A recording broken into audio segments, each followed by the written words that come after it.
저는 하나님이 너무 좋습니다. 여러분들도 그러겠지만 하나님이 너무 좋은데요.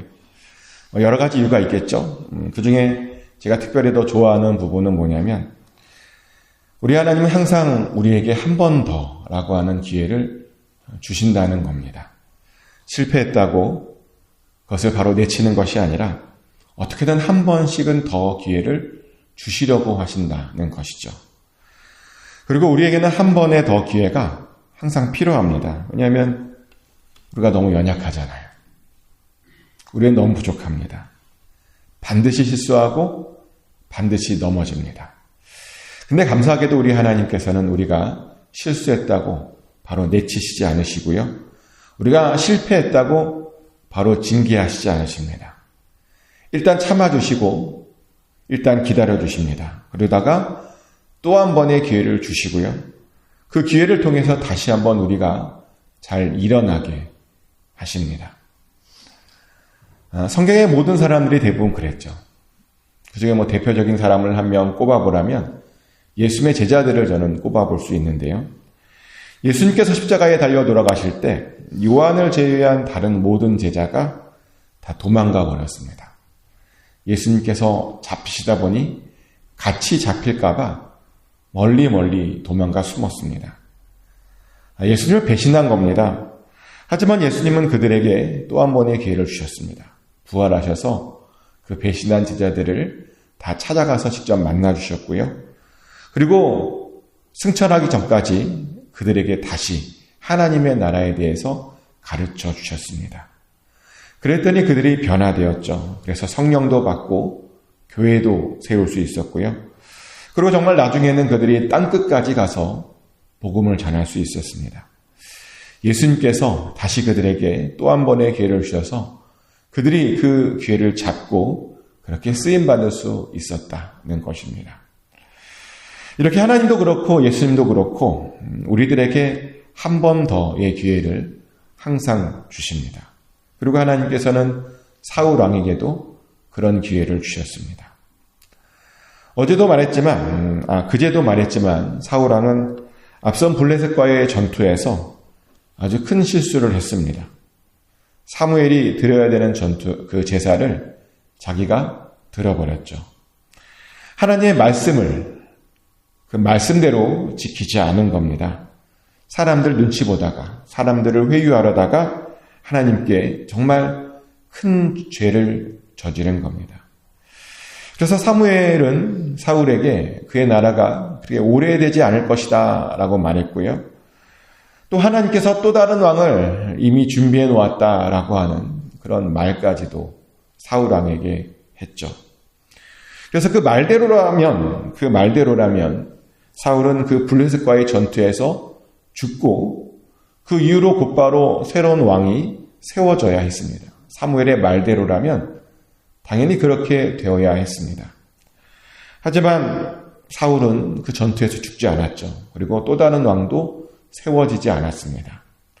오히려 하나님께서는 사무엘에게 사울 왕에게 가서 새로운 일을 명령하라라고 말씀하셨고 그 일은 뭐냐면 아말렉에 가서 하나님을 대신해서 복수해 주라라고 하는 그런 명령을 사울 왕에게 내리셨습니다. 근데 복수를 어떻게 하냐면 전부 다 가서 진멸하라는 겁니다. 진멸이 뭔지 아시죠? 하나도 남겨놓지 않고 싹 다 죽이는 것입니다. 어떠한 가축도 어떠한 것도 절대로 남겨두어서는 안 된다는 것이죠. 근데 하나님께서 왜 그런 명령을 내리셨냐면요. 아말렉은 이스라엘이 애굽에서 나올 때 이스라엘에게 아주 큰 고통을 주었던, 이스라엘로 하여금 큰 위기를 겪게 했던 그런 민족이었기 때문입니다. 기억하실 겁니다. 이스라엘의 출애굽을 막 해서 마라의 쓴물에서 불평을 좀 하고 있던 때였습니다. 아직 광야가 처음이다 보니까요. 광야 생활에 막 적응을 하고 있던 그런 때였습니다.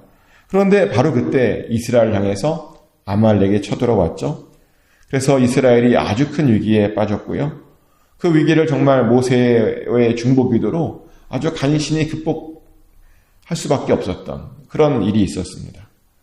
모세가 손을 올리면 이겼고 모세가 손을 내리면 졌죠.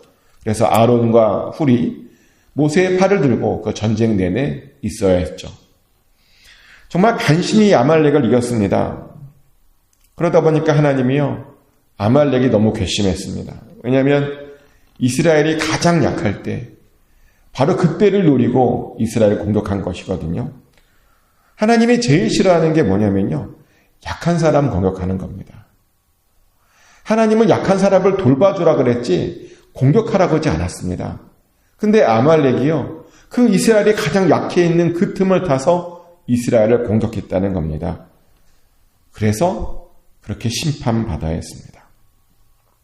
실제로 하나님께서는 아말렉을 향해서 이런 말씀을 하셨습니다. 출애굽기 17장 14절부터 16절까지의 말씀을 보면 하나님께서 아말렉을 향해서 이렇게 저주하셨습니다. 여호와께서 모세에게 이르시되 이것을 책에 기록하여 기념하게 하고 여호수아의 귀에 외워 들리라. 내가 아말렉을 없이 하여 천하에서 기억도 못하게 하리라. 모세가 제단을 쌓고 그 이름을 여호와 니시라고 하고 이르되 여호와께서 맹세하시기를 여호와가 아말렉과 더불어 대대로 싸우리라 하셨다 하였더라. 아멘.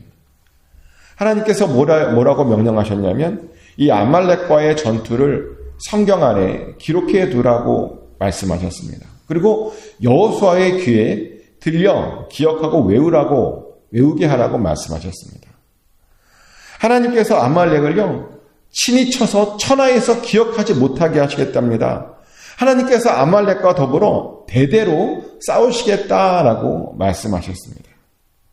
이런 말씀을 아말렉과 하셨죠. 그리고 마침내 그것을 지키기 위해서 사울 왕에게 그것을 명령하신 겁니다. 기회도 줄 겸 또 아말렉도 칠 겸 그렇게 명령하셨습니다. 그래서 사울은요, 하나님께서 명령하신 그 아말렉과의 전투, 특별히 진멸하심을 그냥 그대로 순종하며 따라가기만 하면 됐습니다. 사람들을 모아다가 하나님의 명령대로 아말렉을 완전히 진멸하기만 하면 되었습니다. 근데 그렇게 하지 않았죠. 진멸했어야 되는데 사울왕이 진멸하지 않았습니다. 아말렉의 왕인 아각도 살려서 포로로 데려왔고요. 또 아말렉이 가지고 있었던 양과 소 중에서 나쁜 것은 죽였지만 좋은 것들은 다 챙겨서 데려왔습니다. 분명 진멸하라고 했는데 진멸하지 않았다는 겁니다. 명령을 어긴 겁니다. 다시 한번 그 기회를 주셨는데 하나님께서 근데 그 기회를 안타깝게도 놓쳐버렸습니다. 이 모습을 보고 성경은 하나님의 마음에 대해서 이렇게 이야기하죠. 사무엘상 15장 11절 말씀인데요. 내가 사울을 왕으로 세운 것을 후회하노니 그가 돌이켜서 나를 따르지 아니하며 내 명령을 행하지 아니하였음이니라 하신지라. 사무엘이 근심하여 온 밤을 여호와께 부르짖느니라. 하나님께서 사울을 왕으로 세우신 것을 후회하셨다라고 말합니다. 그리고 사무엘도 근심했다라고 말합니다. 얼마나 근심했던지 온 밤을 지새며 하나님께 부르짖었다라고 말하기까지 합니다. 하나님께서 근심하셨다. 어떤 사람은 어떻게 하나님께서 근심하실 수 있으시냐라고 말합니다. 어떻게 해서 하나님께서 후회하시냐입니다. 하나님께서는 모든 것을 아시는데 하나님께서 아셔놓고 후회하신다니 모순되지 않느냐라고 말합니다. 그러면서 말하기를 하나님도 모르시는 것이 있느냐고, 사울이 그렇게 배반할 줄 몰랐냐고 말하기도 합니다. 근데 하나님은요, 다 알고 계셨습니다. 근데 왜 후회하셨냐고요? 사실 다 알더라도 누군가를 사랑하면 그 사람에 대한 연민의 마음이 들어서요, 그런 마음이 듭니다. 연민의 마음 때문에 그것을 후회하게 되고 또 근심하게 됩니다. 우리도 종종 그런 경험을 합니다. 가끔 우리도 전에 봤던 영화를 또 볼 때가 있죠. 이미 모든 스토리를 다 알고 있는 그런 영화를 볼 때가 있습니다. 어디에서 위기가 닥치고 어디에서 슬픈 일이 일어나고 다 압니다. 다 알아요. 근데 알고 있더라도 정말 신기한 건 뭐냐면요. 슬픈 장면이 나오면 우리도 눈물 흘려요. 아니, 전에 또 흘렸는데 이번에 또 흘린다는 겁니다. 알고 있는데 아유, 그러지 말지 라고 하는 생각이 우리들도 듭니다. 근데 하나님도 그러신 겁니다. 하나님은 사울도 사랑하셨습니다. 사울 왕에게도 어떤 연민의 마음이 있으셨습니다. 모든 결말을 다 알고 있었습니다. 하지만 그럼에도 불구하고 슬퍼하신 겁니다. 그리고 하나님께서 우리에게 자유의지를 주셨잖아요. 혹시 사울이 다 알지만 혹시 뭐 다르게 할까? 자유의지를 가지고 좀 기대하셨겠죠? 근데 사울은 그러지 못했습니다. 그 기회를 역시 발로 차버렸습니다. 그래서 그 모습을 그냥 안타까워하신 겁니다. 알고 있지만 그 알고 있는 대로 따라가는 그 사울을 보고 연민의 마음이 들어서 더 안타까워하셨습니다. 그것이 바로 후회하는 마음이었습니다. 그리고 그런 하나님의 마음을 사무엘 선지자도 알고 있었죠. 그래서 사무엘도 근심하면서 온 밤을 하나님께 부르짖었다라고 성경은 말합니다. 하지만 그렇게 부르짖었어도 이미 이 일은 벌어졌습니다. 아무리 사무엘이 부르짖어도 사울왕이 회개하지 않으니까요. 뭐 이렇게 어떻게 할 수가 없더라고요. 회개하지 않으니까 뭘 도와줄 수가 없었습니다. 이제 남은 것은 정말 심판밖에 없었습니다. 그래서 사무엘 선지자가 사울왕을 찾아가서 이제 하나님의 심판을 말하려고 하죠. 근데 찾아갔더니 기가 막힌 일이 벌어지는 거예요. 사울이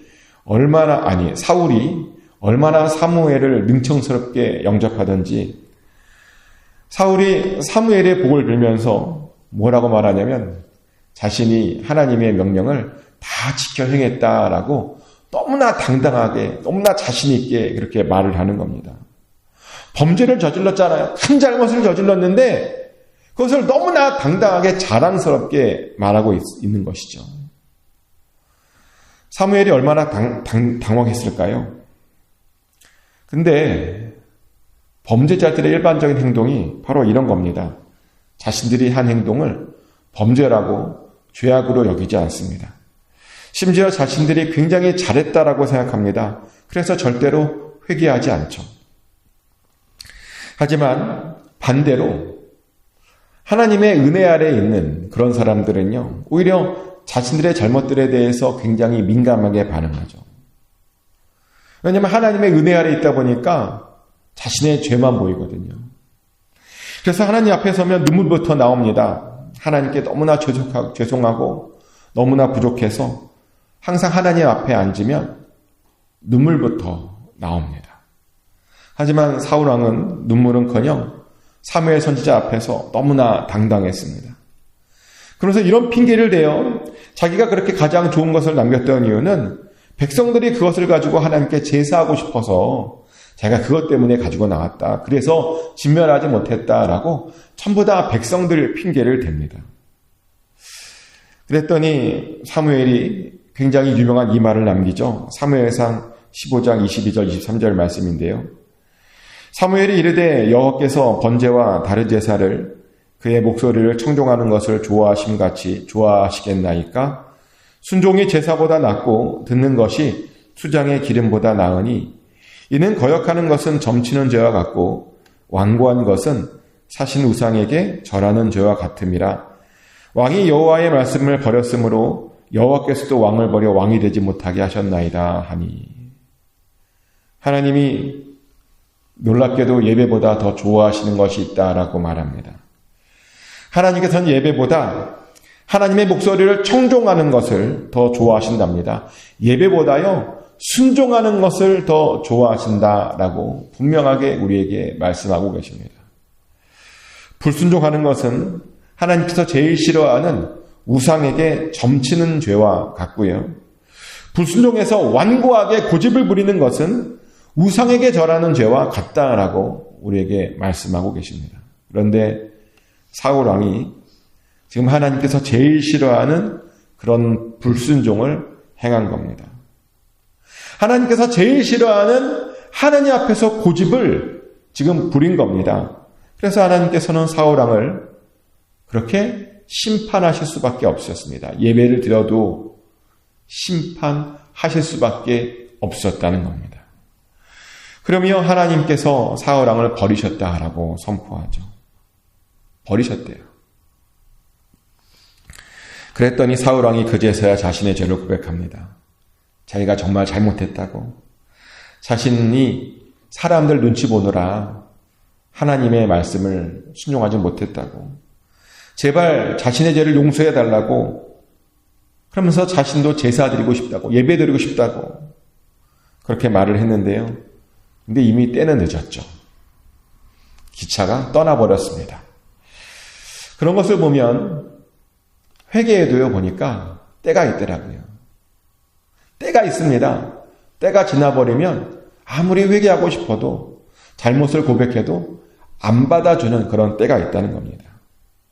그리고 또 하나 우리가 알게 되는 것은 뭐냐면, 불순종과 고집도 어떤 때는 용서받지 못하는 그런 죄가 될 수 있다는 것이죠. 사울이 그랬잖아요. 그냥 불순종하고 고집을 좀 부렸을 뿐인데 더 이상 용서를 안 해주시겠대요. 그래서 우리들은 절대로 고집 부리면서 하나님의 명령에 불순종하면 안 됩니다. 절대로 하나님의 그 때를 놓치면 안 됩니다. 정말 쓸데없는 고집을 절대로 부려서는 안 되는 겁니다. 하나님께서 명령하시면 무조건 순종해야 하는 겁니다. 그리고 그것이 바로 복된 삶이죠. 정말 그것이 복입니다. 지금 이 시간 혹시라도 여러분 가운데 불순종하는 것은 없는지, 사울 왕처럼 하나님의 말씀에 불순종하고 있는 것은 없는지 좀 돌아보셨으면 좋겠습니다. 그리고 하나님 앞에서 고집 부리고 있는 것은 없는지, 괜히 안 하고 싶어서 고집 부리고 있는 것은 없는지 좀 있으면 돌아보십시오. 그리고 있다면 빨리 회개하셔야 됩니다. 하나님께서 우리에게 기회를 주실 때, 지금 이게 사실 기회를 주시는 거거든요. 기회를 주실 때 우리가 빨리 회개해야 됩니다. 그리고 다시 하나님의 말씀에 우리가 순종해야 합니다. 다시 한번 말씀드리지만 순종이 축복입니다. 아멘. 순종이 정말 축복입니다. 당장 어렵고 힘들어 보여도, 그리고 정말 그것을 내가 할 수 있을까라고 하는 생각이 들어도, 또 당장은 뭐가 안 보여도 우리가 기쁜 마음으로 순종을 하면 하나님께서 그 순종을 받으셔서 정말 위대한 일을 우리 앞에 나타내 주십니다.